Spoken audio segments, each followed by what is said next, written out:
Hi everyone, this is Mr. Mike for the Mechanicsburg Learning Center with episode number 67 of Mr. Mike's Dino-A-Day, brought to you by the Mechanicsburg Learning Center. I'd like to welcome you and thank you for watching on Facebook and sharing the videos, and also going on YouTube to Mr. Mike Sgrignoli's YouTube page and watching the videos that we upload. So today we have an interesting topic that we are not going to concentrate on a particular dinosaur species. I know. Don't get mad at me, please. We'll get back to you tomorrow, okay? All right, that's enough. Stop now. Thank you. Good boy. So yeah, we're not going to concentrate on a specific species of dinosaur. We're going to talk about what the heck did dinosaurs eat? What did they eat? We'd love to know. We have some pretty solid evidence, and we've been able to figure out what they eat based on what their teeth look like, based on their gut content. Sometimes we're lucky enough to find out what was in their belly before they expired. All sorts of interesting things and interesting ways to figure out what they've eaten. You look at their teeth, which determines what they were able to eat. Like if they had very short, blunt teeth, they were chewers. If they had long, sharp teeth, they were meat eaters. So we're looking at dinosaur diets today, and in general, the different kinds of diets that exist in the world. And there are plenty. Now, let's start with the one that everybody knows. Maybe get out a piece of paper and start writing all these down. I'll give you a second to do that. So every single dinosaur, we always mention whether it ate meat, or whether it ate plants, or whether a combination. And what do we call the animals that are meat eaters? Yes, correct. Most people know this one. Carnivores. Carnivores, okay, that is the name we give to the diet that they eat meat. So we call them carnivores. If they eat plants, they are called, I know you know this one too,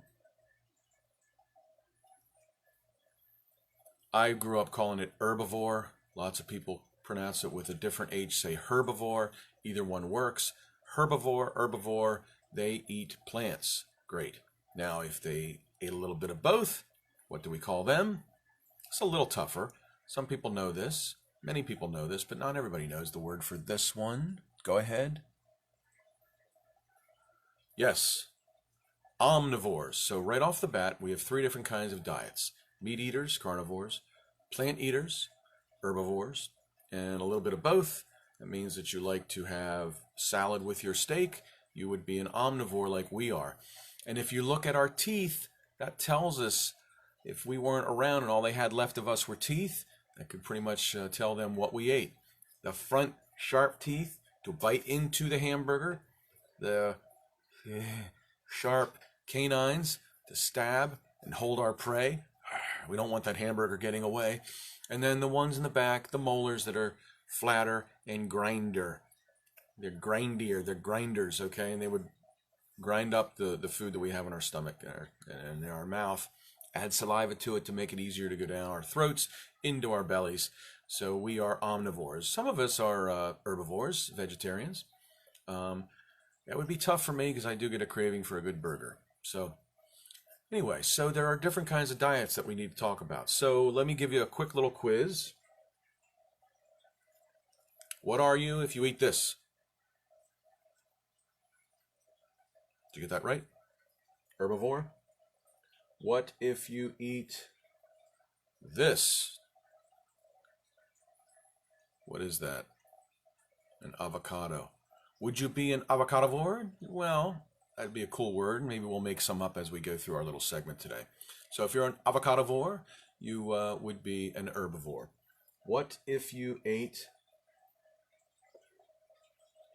this?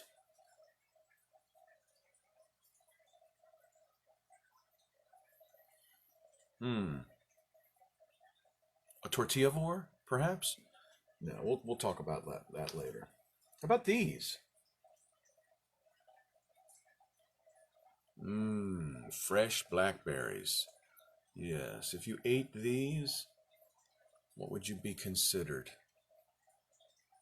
The word is frugivore. Frugivore. That is a fruit eater. I have in my hand now, this is like The Price is Right,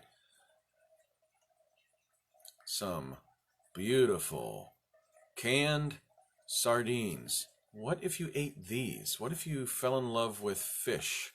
What would you be then? Piscivore. Piscivore are fish eaters. Were dinosaurs piscivores? Certainly. Think about Spinosaurus. Spinosaurus, the largest known carnivorous dinosaur.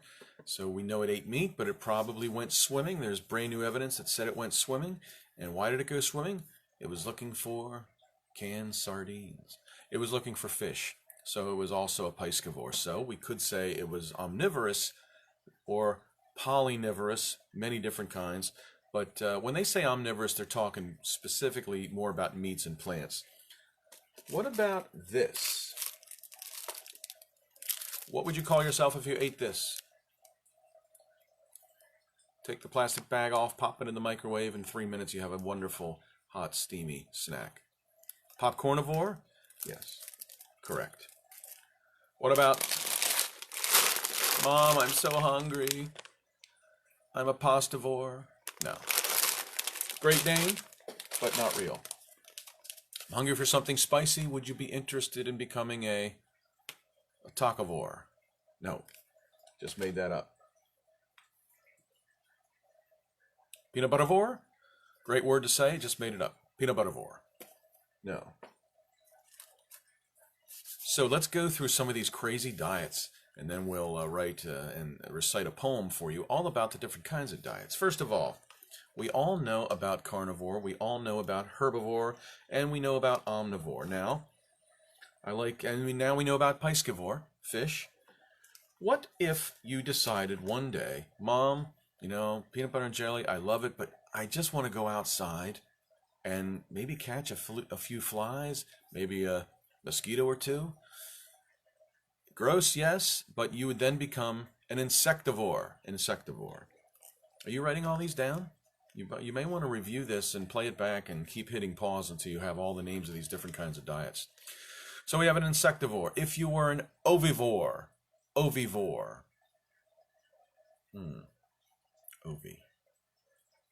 Ovi. Yeah.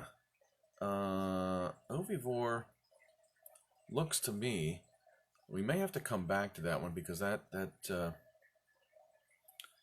sounds like oviraptor. An oviraptor means egg thief. So is it possible that an ovivore is this? Someone that just eats eggs? There are certainly dinosaurs, and there are certainly animals that go after tasty eggs. So we will come back to that after we do some more research. So let's talk about the ones that we're absolutely sure of. There is such a thing called a fungivore. If you're really into fungus, you're really hungry for some fungus, you would be a fungivore. Here's something really not too healthy for humans, a bacterivore. Bacterivores eat bacteria. Now, these are all real, not the peanut buttervore that I made up. Bacterivore. If you were a molluscivore, you would eat mollusks. If you were a nectarivore, not neckties, nectarivore. Some of you have little feeders out for the nectarivores that might fly through your neighborhood. They eat nectar. They consume nectar just like hummingbirds. So if you're trying to attract hummingbirds, you're trying to attract nectarivores. Spongivores.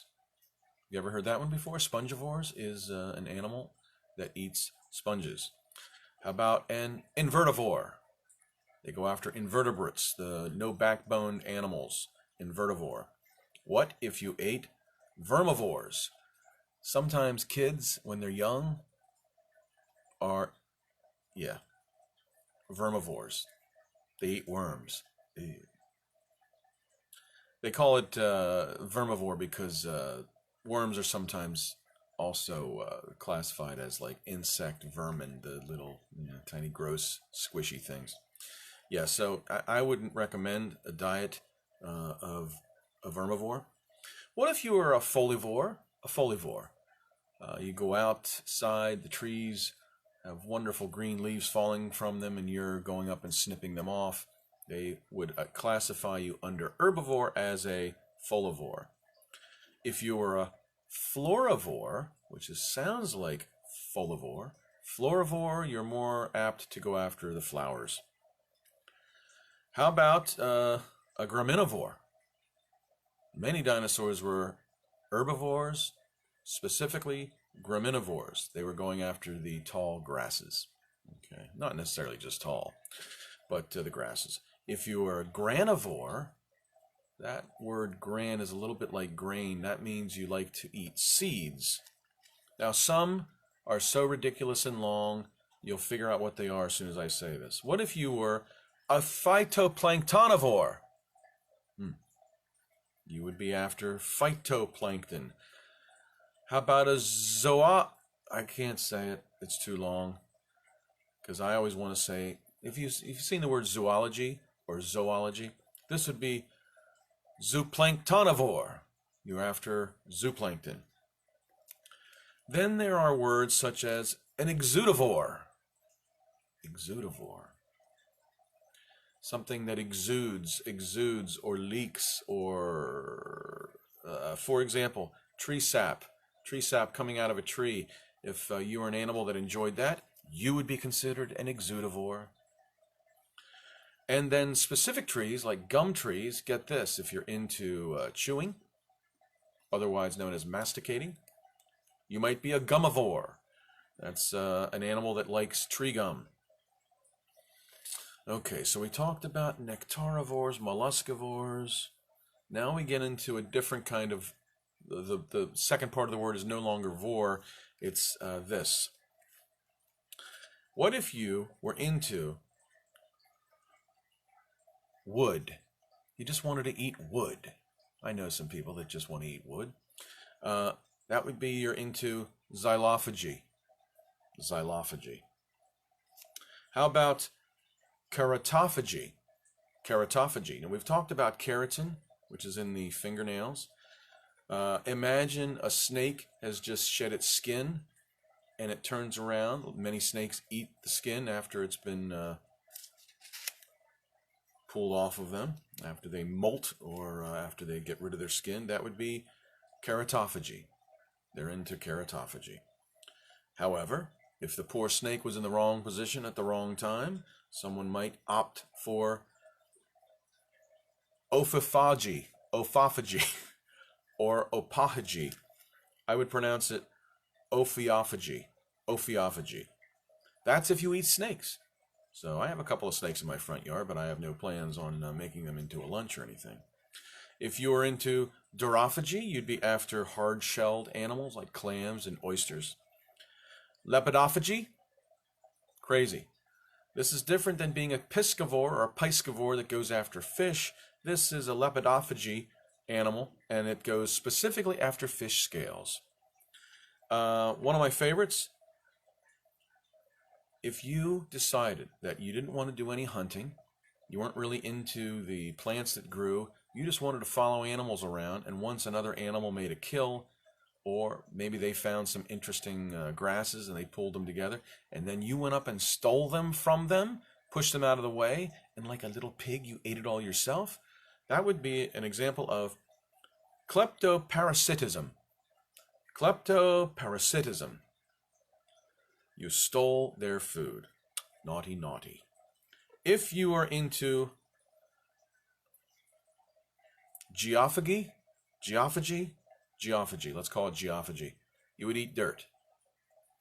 Sometimes bullies force people to become geophagy-driven diets. Don't eat dirt if you don't have to. Anaerophagy, you like frogs. Moist, juicy, and crunchy. So then there is yet one more kind of diet. Scavenger. We know what a scavenger is based on all we've learned about T-Rex. T-Rex, probably a predator, probably an opportunistic hunter, probably an opportunistic scavenger. What we it almost could be classified as a, what's the word? Kleptoparasitic. Okay? It would steal food from other animals, or it would find an animal dead and it would eat it, and it would scavenge the carcass.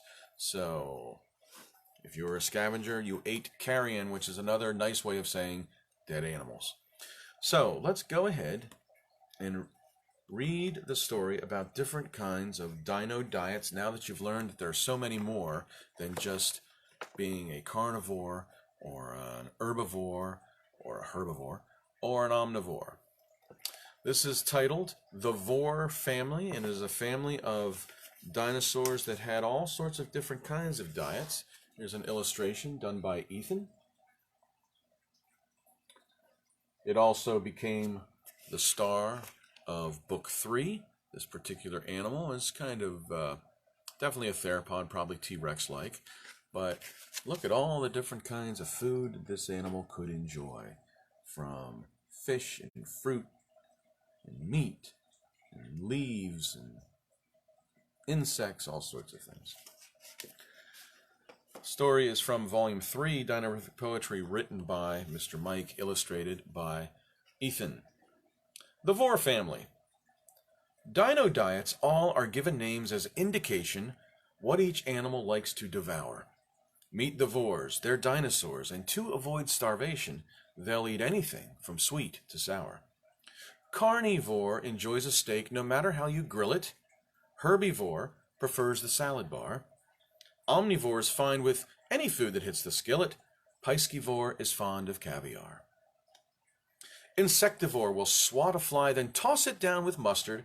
I would not advise you stay for lunch. When he offers you a heaping bowl full of his custard, taste the smooth stuff and avoid the crunch. Frugivore exclusively eats peaches, pears, and berries. I think I could learn to do the same. Watermelons, apples, grapes, and tasty, juicy cherries? Maybe I'll take Vor as my last name. The Vor Family, from Dino-Rific Poetry, Volume 3, written by Mr. Mike, illustrated by Ethan, to tell you just some of the many different kinds of diets that exist for animals. What is your favorite? I don't know. I'm kind of partial to the frugivores, so I'm going to partake and become a frugivore myself. Thanks for watching. We do this every single day, 10 a.m. Eastern Standard Time, live on Facebook. We post all the videos to YouTube. Just look for Mr. Mike Sgrignoli. Special thanks to the Mechanicsburg Learning Center for making this all possible. Thanks to you guys, especially Sarah, for watching. And we'll do it again tomorrow. Until then, consider becoming a frugivore.